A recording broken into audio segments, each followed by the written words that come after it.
Assalomu alaykum, hurmatli kuzatuvchilar. Sog'misizlar, salomatmisizlar? Mana Tbilsimiz ham deyarli bo'lib qoldi. 90% bitdi meniki. Faqat kilonkasi, usta jilkasi qoldi.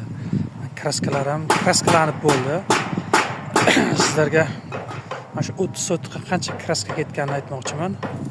Odamlar so'raydiganlar bo'ldi. Qancha kraska ishlatdingiz deb, birato'la qancha kraska ketganini, qanaqa kraska ketganini aytib o'taman. Qarangizlar. Mana shuna 20 lik idishda ketdi kraskalarimiz. 20 lik idishda mana seri anaqa bor ekan.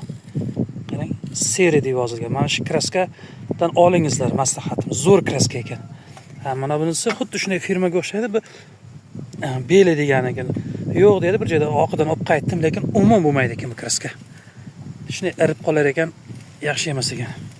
Mana shunday kraskadan shu 30 so'tga 6 ta ketdi mana shundan.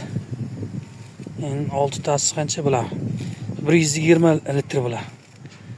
120 kilo bo'lar ekan. 120 kilo kraska ketdi. 30 so'tq deb bilaman.